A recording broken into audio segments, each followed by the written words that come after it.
Hello friend, good morning to all of you friend. વાણિજ્ય વ્યવસ્થા તેમજ સંચાલન ધોરણ 11 કે જેની અંદર આજે આપણે ચેપ્ટર નંબર 9 વિશે ચર્ચા કરીશું અને જેમાં તમે જોઈ શકો ચેપ્ટર નંબર 9 આંતરિક વેપાર. તો આ પ્રકરણમાં સૌથી પહેલાં આપણે જોઈ લઈએ કે શું શીખવાના છીએ આ પ્રકરણની અંદર. તો જેમાં તમે સૌથી પહેલાં જોઈ શકો આંતરિક વેપાર એટલે કે ચેપ્ટર 9ની અંદર સૌથી પહેલાં આપણે અહીંયા શીખીશું આંતરિક વેપાર વિશે વાત કરીશું, જેમાં આંતરિક વેપારનો અર્થ જોઈશું, વેપારી પ્રવૃત્તિઓનું વર્ગીકરણ અને જથ્થાબંધ વેપાર. તો જથ્થાબંધ વેપારની અંદર પહેલાં જોઈશું આપણે જથ્થાબંધ વેપારનો અર્થ અને જથ્થાબંધ વેપારીની સેવાઓ. તો જથ્થાબંધ વેપારીની સેવાઓ કોને હોય? જથ્થાબંધ વેપારીની સેવાઓ ઉત્પાદકને સેવાઓ હોય અને છૂટક વેપારીઓને જથ્થાબંધ વેપારીની સેવા હોય. એટલે કે અહીંયા જે ટોટલ આંતરિક વેપારમાં જે ટોટલ 3 મુદ્દા આપેલા, 3 પોઈન્ટ વિશે આપણે ચર્ચા કરીશું. એના પછી આગળ જોઈએ તો જે બીજો પોઈન્ટ તમે જોઈ શકો છૂટક વેપાર. તો મિત્રો છૂટક વેપારની અંદર સૌથી પહેલાં આપણે અર્થ જોઈશું, છૂટક વેપારીની સેવાઓ વિશે વાત કરીશું. જેમાં છૂટક વેપારીની જે સેવાઓ હોય તે જથ્થાબંધ વેપારીને અને ઉત્પાદકને એની સેવા મળે એના વિશે પણ વાત કરીશું. એના પછી આપણે એના ફાયદા, મર્યાદાઓ અને એના પ્રકાર કે જેમાં ફરતી દુકાનો વિશે ચર્ચા કરીશું. જેની અંદર ફરતી દુકાનોમાં ફેરિયા, કામચલાઉ વેપારી, નિશ્ચિત દિવસના વેપારી, શેરી વિક્રેતા તેમજ એના પછી સ્થાયી દુકાનો કે જેમાં મોટા પાયા પરના છૂટક વેપારીઓ, ખાતાવાળી દુકાનો, લાક્ષણિકતાઓ, સંકળાયેલી દુકાનો ની લાક્ષણિકતાઓ તેમજ ટપાલ વ્યવહારી, ફ્રેન્ચાઇઝ અને સુપર માર્કેટ તેમજ શોપિંગ મોલ વિશે પણ અહીંયા વાત આપણે કરીશું. અને એના પછી વેચાણની જે અન્ય પદ્ધતિઓ કે જેમાં સ્વયં સંચાલિત વેચાણ યંત્રો તેમજ જે ટેલિવિઝન એટલે કે ટેલિમાર્કેટિંગ વિશે વાત કરીશું અને વેપારના પારિભાષિક શબ્દો તેમજ ખાતાવાળી દુકાન અને એની સાથે સંકળાયેલી દુકાન વચ્ચેનો તફાવત તેમજ છૂટક વેપારી અને જથ્થાબંધ વેપારી વચ્ચેનો તફાવત. તો મિત્રો અહીંયા તમે જોઈ શકો કે જેટલા પણ પોઈન્ટ તમારી સામે જ તમારી સ્ક્રીન ઉપર તમે જોઈ શકો છો. અને બીજી વસ્તુ જો આપણે અહીંયા જોવા જઈએ કે જથ્થાબંધ વેપારી અથવા તો જે કહેવાય કે સૌથી પહેલાં આંતરિક વેપાર વિશે વાત કરીશું. અને આવા ટોટલ જે અહીંયા 5 પોઈન્ટ છે કે ઇન્ડેક્સમાં તમે જોઈ શકો. હવે અહીંયા સવાલ થાય કે આપણા સિલેબસમાં આ ચેપ્ટરમાંથી શું પૂછાઈ શકે. તો જોઈ લઈએ આપણે કે આ ચેપ્ટરમાંથી કયા કયા પ્રશ્નો પૂછાઈ શકે આપણી પરીક્ષામાં. Yes, okay friend. તો તમે અહીંયા જોઈ શકો ચેપ્ટર નંબર 9 અને સમગ્ર પ્રકરણ આપણા સિલેબસમાં રાખેલું છે. એટલે કે અહીંયા આપણે આખા જે સમગ્ર પ્રકરણ ચેપ્ટર નંબર 9 આંતરિક વેપાર વિશે ચર્ચા કરીશું. ઓકે, તો અહીંયા મિત્રો ટોટલ જે પોઈન્ટ 5 પોઈન્ટ તમે જોઈ શકો અને આપણે એ પણ જોઈ લીધું કે સંપૂર્ણ ચેપ્ટર, સમગ્ર ચેપ્ટર તમારા સિલેબસમાં છે. તો સૌથી પહેલાં આપણે જોઈશું આંતરિક વેપાર. પ્રસ્તાવના તો તમે મારા ખ્યાલથી પછી વાંચી લેશો કે એની અંદર માત્ર આંતરિક વેપારની વ્યાખ્યા જ આપેલી છે. અને હવે આપણે જોઈશું અહીંયા આંતરિક વેપારનો અર્થ. તો આંતરિક વેપાર એટલે શું? આંતરિક વેપાર એટલે મિત્રો કે દેશની ભૌગોલિક સીમાની અંદર થતો વેપાર એટલે આંતરિક વેપાર. તો આ વ્યાખ્યા ખાસ તમે યાદ રાખશો કે દેશની ભૌગોલિક સીમાઓની અંદર થતો વેપારને શું કહેવાય? આંતરિક વેપાર કહે છે. એટલે કે જો દેશની સીમાની બહાર થાય તો એને આંતરરાષ્ટ્રીય વેપાર કહેવાય. પરંતુ આપણે જે આજે ચેપ્ટરમાં અહીંયા અભ્યાસ કરી રહ્યા છીએ તે માત્ર ને માત્ર આંતરિક વેપાર વિશે છે. એટલા માટે તમે અહીંયા માત્ર શું યાદ રાખશો કે દેશની ભૌગોલિક સીમાની અંદર થતો વેપારને શું કહેવાય? આંતરિક વેપાર કહે છે. આંતરિક વેપારમાં જે તે દેશનું ચલણ, એનું તોલમાપ, વેપારી રીત રસમો, કાયદાકીય બાબતો કેવી હોય? સમાન હોય. તો મિત્રો આજે અહીંયા 4 બાબતો કે ચલણ, તોલમાપ, વેપારી રીત રસમો અને કાયદાકીય બાબતો, આ બધું કેવું હશે? અહીંયા સમાન હશે. આંતરિક વેપારમાં માલની હેરફેર સરળ હોવાને કારણે સમય ઓછો લાગે છે. તો આપણને ખબર છે કે આંતરિક વેપાર કે જે એક જ દેશની અંદર આ વેપાર થતો હોય, તો જ્યારે એક જ દેશની અંદર વેપાર થતો હોય ત્યારે માલની હેરફેર કેવી હોય? સરળ હોય. અને માલની હેરફેર સરળ હોવાને કારણે સમય પણ કેવો લાગે? ઓછો લાગે. જોખમ પણ કેવું હોય? ઓછું હોય. તથા ખરીદનાર અને વેચનાર વચ્ચે સંપર્ક સફળતાપૂર્વક રાખી શકાય છે. એટલે કે મિત્રો આંતરિક વેપાર કે જે એક જ દેશમાં થાય, માત્ર આપણા જ દેશમાં થાય, તો એના કારણે શું થાય કે તમે અન્ય વેપારીઓ સાથે, એટલે કે આપણા દેશના જે વેપારીઓ એની સાથે આપણે સરળતાથી સંપર્ક પણ રાખી શકીએ છીએ. અને જે પણ ખરીદનાર અને વેચનાર બંને એકબીજાને ઓળખતા પણ હોય.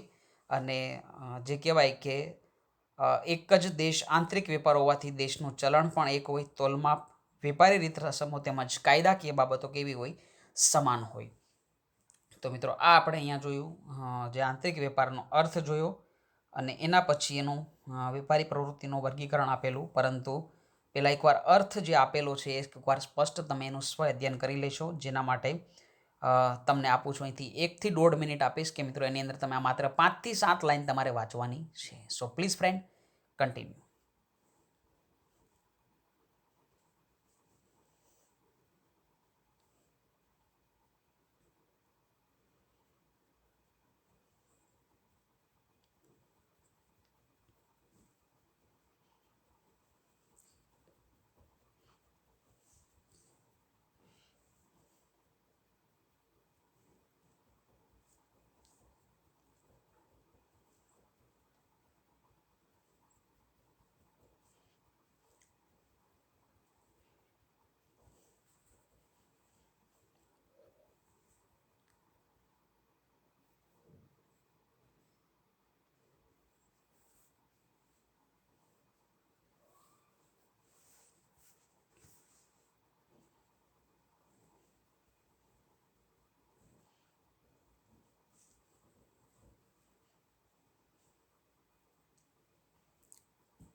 ઓકે મિત્રો, મારા ખ્યાલથી તમે આંતરિક વેપારનો અર્થ વિશે સ્વાધ્યાયન કરી લીધું હશે.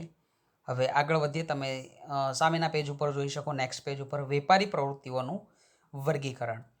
તો આંતરિક વેપારની અંદર વાત કરીએ કે આ માત્ર જે વેપારી પ્રવૃત્તિઓનું વર્ગીકરણ આપેલું માત્ર આંતરિક વેપાર માટે નથી આપેલું, પરંતુ અહીંયા સમગ્ર વેપારને સમાવેશ કરવામાં આવેલો છે. જેમાં સૌથી પહેલાં આપણે જોઈએ વેપારી પ્રવૃત્તિઓનું વર્ગીકરણ, કે તેની અંદર તમે સૌથી પહેલાં જોઈ શકો સરહદની દ્રષ્ટિએ. તો સરહદની દ્રષ્ટિએ આંતરિક વેપાર અને વિદેશી વેપાર, તો આ બે પ્રકાર પડે સરહદની દ્રષ્ટિએ, આંતરિક અને વિદેશી. એટલે કે સરહદની અંદર જે વેપાર થતો હોય એને આંતરિક વેપાર કહેવાય. સરહદની બહાર જે વેપાર થાય એને કેવો વેપાર કહેવાય? વિદેશી વેપાર કહેવાય. વેપારી પ્રવૃત્તિના વર્ગીકરણની અંદર બીજો જે પ્રકાર તમે જોઈ શકો વિતરણની દ્રષ્ટિએ. તો વિતરણની દ્રષ્ટિએ કે જેમાં પ્રત્યક્ષ વેપાર અને વિતરણની દ્રષ્ટિએ પરોક્ષ વેપાર. તો પ્રત્યક્ષ વેપાર અને પરોક્ષ વેપાર. પ્રત્યક્ષ વેપારમાં શું હશે કે જેમાં જે પણ વેચાણ કરતા, જે ઉત્પાદન કરતા હોય, એટલે કે કોઈ પણ વસ્તુનો ઉત્પાદક પ્રત્યક્ષ કોને માલ વેચશે? ગ્રાહકને વેચશે. જ્યારે પરોક્ષ વેપારમાં શું હશે? તો જથ્થાબંધ વેપારી અને છૂટક વેપારી બંને એની અંદર આવશે, અને એના પછી જે તે વસ્તુ કોને મળશે? ગ્રાહકને મળશે. નાણાંની ચૂકવણીની દ્રષ્ટિએ. તો નાણાંની ચૂકવણીની દ્રષ્ટિએ શાખ પર વેપાર અને રોકડ વેપાર. એટલે કે નાણાંની ચૂકવણીની દ્રષ્ટિએ જોઈએ શાખ પર, એટલે કે તમે સમજો કે આજ કોઈ પણ વસ્તુ ખરીદો તો એનું પેમેન્ટ તમારે આજને આજે નથી કરવાનું. શાખ પર એટલે કે તમને જે પણ સમયગાળો મળે આ સમયગાળા પછી તમે શું કરશો? એની ચૂકવણી કરશો. એના પછી માલ રવાનગીની દ્રષ્ટિએ, એટલે કે હાજરનો વેપાર અને વાયદાનો વેપાર. તો મિત્રો હાજરનો વેપાર અને વાયદાનો વેપાર એ પણ સમજવો ખૂબ જ અગત્યનો છે. એટલે કે જો તમે કોઈ પણ વસ્તુ ખરીદવા જાઓ અને ત્યારે જો તમને વસ્તુ મળી રહે તો એને હાજરનો વેપાર કહેવાય. પરંતુ સમજો કે ત્યારે તે વસ્તુ ઉપલબ્ધ નથી અને એ વસ્તુ તમને ભવિષ્યમાં મળશે તો એને વાયદાનો વેપાર કહે છે. તો અહીંયા તમે જોઈ શકો વેપારી પ્રવૃત્તિઓનું વર્ગીકરણ કે જેની અંદર આપણે મુખ્ય 4 પ્રકાર અને એના પછી જોયું આંતરિક વેપાર, વિદેશ વેપાર એટલે કે સરહદની દ્રષ્ટિએ, એના પછી વિતરણની દ્રષ્ટિએ પ્રત્યક્ષ અને પરોક્ષની અંદર જથ્થાબંધ તેમજ છૂટક વેપાર, એના પછી નાણાંની ચૂકવણીની દ્રષ્ટિએ શાખ પર અને રોકડ તેમજ માલની રવાનગી બાબતે હાજરનો વેપાર અને વાયદાનો વેપાર. તો અહીંયા 4 મુખ્ય પ્રકારો જોયા અને હવે આપણે સૌથી પહેલાં જોઈશું જથ્થાબંધ વેપાર. તો મિત્રો જથ્થાબંધ વેપાર એટલે કે હમણાં આપણે જોયું કે પરોક્ષ અને પ્રત્યક્ષ. તો પ્રત્યક્ષની અંદર તો જથ્થાબંધ વેપારીઓ હોતા નથી, એટલે કે ઉત્પાદક ડાયરેક્ટ કોને આ વસ્તુ પહોંચાડશે? ગ્રાહકને વસ્તુ પહોંચાડશે. જ્યારે પરોક્ષની વાત કરવામાં આવે તો પરોક્ષમાં ઉત્પાદક પાસેથી આ માલ કોની પાસે આવશે? જથ્થાબંધ વેપારી પાસે. જથ્થાબંધ વેપારીથી આ માલ કોની પાસે આવશે? છૂટક વેપારી. અને એના પછી છેલ્લે કોને મળશે? ગ્રાહકને મળશે. જ્યારે પ્રત્યક્ષ વેપારમાં ઉત્પાદકથી આ માલ સીધો કોની પાસે આવે? ગ્રાહક પાસે આવે. તો આ બંને વચ્ચેનો ફરક મેં તમને કહી દીધો કે પ્રત્યક્ષમાં ગ્રાહક પાસેથી આ માલ સીધો ઉત્પાદક પાસેથી માલ સીધો કોની પાસે આવશે? ગ્રાહક પાસે.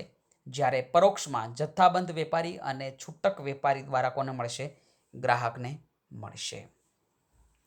તો મિત્રો અહીંયા જે તમે જોઈ શકો સૌથી પહેલાં આપણે વાત કરી જથ્થાબંધ વેપાર અને છૂટક વેપાર અને એમાં પ્રત્યક્ષ વેપાર વિશે પણ આપણે ચર્ચા કરી કે પ્રત્યક્ષ વેપારમાં જે મહત્વનો ભાગ ઉત્પાદક પોતે જ ભજવતો હોય કે એ સીધો માલ કોને પહોંચાડશે? ગ્રાહકને.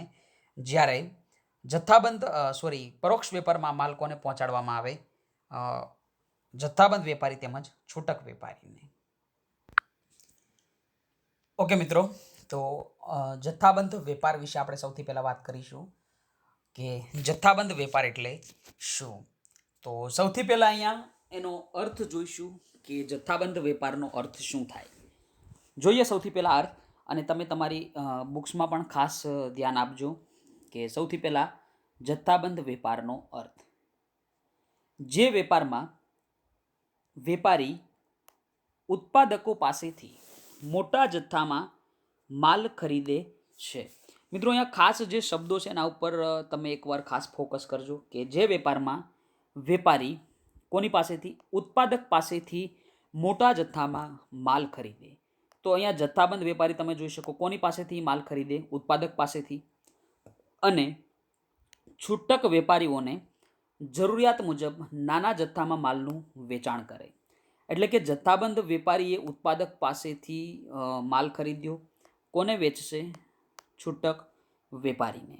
તો છૂટક વેપારીને જરૂરિયાત મુજબ નાના જથ્થામાં માલનું વેચાણ કરે એને શું કહેવાય? જથ્થાબંધ વેપાર કહે છે. આમ જથ્થાબંધ વેપારી એ ઉત્પાદક અને છૂટક વેપારી વચ્ચેની કડી સમાન છે. એટલે કે જથ્થાબંધ વેપારી તમે જોઈ શકો જથ્થાબંધ વેપારી અહીંયા જોઈ શકો તમે, અને જથ્થાબંધ વેપારી એ ઉત્પાદક અને છૂટક વેપાર. તો ઉત્પાદક અહીંયા રહ્યો, છૂટક વેપારી અહીંયા રહ્યો, આ બંને વચ્ચેની કડી કોણ કહેવાય? જથ્થાબંધ વેપારી કહેવાય. તો મિત્રો ખાસ યાદ રાખજો, 1 માર્ક્સની અંદર સવાલ પૂછાઈ શકે કે જથ્થાબંધ વેપારી એ ઉત્પાદક અને છૂટક વેપારી વચ્ચેની કડી છે. તો જે તમે અહીંયા તમારી બુક્સમાં જ જોઈ શકો કે આ જથ્થાબંધ વેપારી અને ઉત્પાદક તેમજ જે કહેવાય કે છૂટક વેપારી, આ બંને વચ્ચેની કડી કોણ? જથ્થાબંધ વેપારી, જે આપણે ખાસ યાદ રાખીશું. હવે જોઈએ એની અંદર એક જથ્થાબંધ વેપારની અંદર પ્રશ્ન આપેલો કે જથ્થાબંધ વેપારીની સેવાઓ. તો જથ્થાબંધ વેપારીની જો સેવાઓની વાત કરવામાં આવે તો જથ્થાબંધ વેપારીની 2 બાજુ સેવા જાય. એક બાજુ જોવા જાવ તો જથ્થાબંધ વેપારીની ઉત્પાદકને સેવાઓ, જથ્થાબંધ વેપારી છૂટક વેપારીને સેવાઓ. તો તમે જોઈ શકો આનો પ્રવાહ બંને બાજુ ઉત્પાદક પાસે પણ જાય અને એના પછી છૂટક વેપારી પાસે પણ જાય. એટલે કે બંનેને સેવાઓ આપે. જથ્થાબંધ વેપારી ગ્રાહકને કોઈ સેવા નહીં આપે. કેમ? કારણ કે જથ્થાબંધ વેપારી એ માત્ર છૂટક વેપારી અને ઉત્પાદક વચ્ચેની કડી છે. માટે ગ્રાહકને એની સાથે કોઈ લેવા દેવા નથી જથ્થાબંધ વેપારીને. તો જથ્થાબંધ વેપારીની સેવાઓ ઉત્પાદકને મળશે અને છૂટક વેપારીને મળશે. જોઈએ સૌથી પહેલાં આપણે કે જથ્થાબંધ વેપારીની ઉત્પાદકને સેવાઓ. એની અંદર આપણે જોઈએ તો મોટા જથ્થામાં વર્દી. તો જથ્થાબંધ વેપારીની ઉત્પાદકને શું સેવા મળે? મોટા જથ્થામાં એટલે કે જથ્થાબંધ વેપારી અનેક છૂટક વેપારીઓ પાસેથી વર્દી મેળવી ઉત્પાદકને મોટા જથ્થામાં વર્દી આપે છે. વર્દી એટલે કે ઓર્ડર આપવો. તો મિત્રો આપણને ખબર છે કે સૌથી પહેલાં ઉત્પાદક હોય, એના પછી જથ્થાબંધ વેપારી હોય, એના પછી છૂટક વેપારી હોય અને છેલ્લે કોણ હોય? ગ્રાહક હોય. તો આપણને ખબર છે કે ગ્રાહક છેલ્લે હોય, તો અહીંયા છૂટક વેપારી કોને ઓર્ડર આપશે? જથ્થાબંધ વેપારીને. અને જથ્થાબંધ વેપારી કોને ઓર્ડર આપશે, કોને વર્દી આપશે? તો ઉત્પાદકને આપે છે, અને એ પણ મોટા જથ્થામાં. બજારની માહિતી. જથ્થાબંધ વેપારી અનેક છૂટક વેપારીઓ પાસેથી ગ્રાહકોની વસ્તુની માંગ, અભિરુચિ, પસંદગી અને ફેશન વગેરેની માહિતી મેળવી કોના સુધી પહોંચાડે? ઉત્પાદક સુધી. તો અહીંયા જે ટેબલ હમણાં મેં દોરેલું હતું તમે મગજમાં છાપી જ નાખજો કે સૌથી પહેલાં ઉત્પાદક, એના પછી જથ્થાબંધ વેપારી, છૂટક અને ગ્રાહક. તો અહીંયા શું થાય કે ગ્રાહકની જેની વસ્તુની માંગ હોય, અભિરુચિ, પસંદગી, આ બધી માહિતી કોને પહોંચાડવામાં આવે? ઉત્પાદક સુધી. કોના દ્વારા? જથ્થાબંધ વેપારી દ્વારા. તેથી ઉત્પાદક બજારની પ્રવર્તમાન પરિસ્થિતિથી વાકેફ થાય છે અને કેટલીક વખત માલના સંદર્ભમાં જરૂરિયાત મુજબ ફેરફાર સૂચવે છે. આ 2 પોઈન્ટ થયા. એના પછી ત્રીજી સેવા માલના સંગ્રહમાંથી મુક્તિ. તો આપણને ખબર છે કે જથ્થાબંધ વેપારી ઉત્પાદક પાસેથી મોટા જથ્થામાં માલ ખરીદે અને પોતાના ગોદામમાં સંગ્રહ કરે છે, માટે ઉત્પાદકે માલનો સંગ્રહ કરવો પડતો નથી. તો આ ત્રીજો પોઈન્ટ મિત્રો સિમ્પલ જ પોઈન્ટ છે, એટલે અહીંયા મારા ખ્યાલથી વધારે કંઈ સમજાવવાની જરૂર નહીં પડે કે જથ્થાબંધ વેપારી કોને ઓર્ડર આપશે? ઉત્પાદકને. ઉત્પાદક પાસેથી મોટા જથ્થામાં માલ ખરીદે. તો હવે અહીંયા ઉત્પાદકને કોઈ પણ ગોદામની જરૂર રહેતી નથી, એટલે કે ઉત્પાદકે માલનો સંગ્રહ કરવો પડતો નથી. એના પછી ચોથું, વેચાણની ચિંતામાંથી મુક્તિ. તો જથ્થાબંધ વેપારી ઉત્પાદક પાસેથી મોટા જથ્થામાં માલ ખરીદે છે. એટલે કે જથ્થાબંધ વેપારી હોય એ ઉત્પાદક પાસેથી તેથી મોટા જથ્થામાં માલ ખરીદે, તેથી ઉત્પાદકને નાના જથ્થામાં માલના વેચાણમાંથી શું મળે? મુક્તિ મળે. એટલે કે ઉત્પાદકને જે નાના જથ્થામાં માલનું વેચાણ થતું એમાંથી મુક્તિ મળે. તો મિત્રો અહીંયા જે 4 પોઈન્ટ આપણે કમ્પ્લીટ કર્યા અને એના પહેલાં આપણે જથ્થાબંધ વેપારનો અર્થ જોયો અને આ 4 સેવાઓ જોઈ જથ્થાબંધ વેપારીની ઉત્પાદકનેની સેવાઓ. તો અહીંયા હું તમને માત્ર 2 થી 3 મિનિટનો સમય મળશે કે જેની અંદર તમે શું કરશો? આ 4 સેવાઓ અને જે અર્થ એનું એકવાર સ્વ અધ્યયન કરી લેશો, એટલે કે એનું એકવાર વાંચન કરી લેશો. So please friend continue.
Okay friend, I think આ ચારે ચાર પોઈન્ટ ચારે ચાર સેવાઓ તમે સ્વાધ્યાયન કરી લીધી હશે.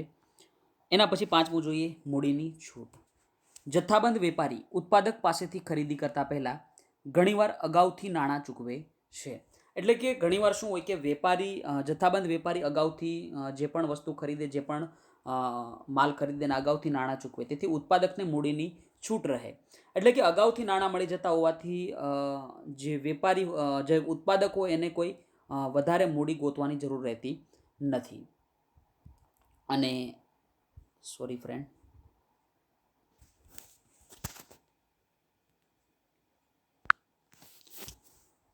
અને એના પછી છેલ્લે જોઈશું જોખમોમાંથી મુક્તિ. જથ્થાબંધ વેપારી ઉત્પાદક પાસેથી માલની ખરીદી કરી ગોદામમાં સંગ્રહ કરતો હોવાથી માલમાં ઘટ, બગાડ તેમજ માલનો નાશ વગેરે જોખમમાંથી ઉત્પાદક શું રહે? મુક્ત રહે છે. એટલે કે આપણને ખબર હોય કે વેપારી જથ્થાબંધ વેપારી ઉત્પાદક પાસેથી માલનો ખરીદી કરીને ક્યાં મૂકશે? અને ગોદામમાં સંગ્રહ કરશે. તેમજ માલમાં ઘટ કે બગાડ કે માલનો નાશ વગેરે જોખમોમાંથી ઉત્પાદક શું રહે? મુક્ત રહે. કારણ કે આ બધો માલ પહેલેથી કોણ ખરીદી લે? જથ્થાબંધ વેપારી. તો મિત્રો આજે અલગ અલગ 6 સેવાઓ વિશે આપણે વાત કરી કે 6 સેવાઓ કે જે જથ્થાબંધ વેપારીની ઉત્પાદકને આ સેવાઓ મળે, જેની અંદર આપણે આ 6 સેવાઓ વિશે ચર્ચા કરી. તો જેમાં તમે 3 કે 4 પહેલાં સ્વાધ્યાયન કરી. ફરીવાર એક જ મિનિટ, માત્ર 1 મિનિટની અંદર તમે શું કરશો? આ ત્રણે ત્રણ સેવાઓનું ફરીવાર એકવાર સ્વાધ્યાયન કરશો કે 4, 5 અને 6 વેચાણની ચિંતામાંથી મુક્તિ, મૂડીની છૂટ તેમજ જોખમોમાંથી મુક્તિ. માત્ર મિત્રો 1 મિનિટનો સમય મળશે, so please read it.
Okay મિત્રો, તો મારા ખ્યાલથી તમે આ બાકીના જે 3 પોઈન્ટનું સ્વાધ્યાયન કરી લીધું હશે.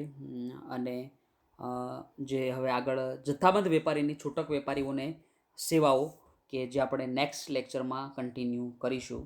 તો આજના લેક્ચરને આપણે અહીંયા સુધી રાખીશું. સો thanks to all of you friend. Take care and bye bye.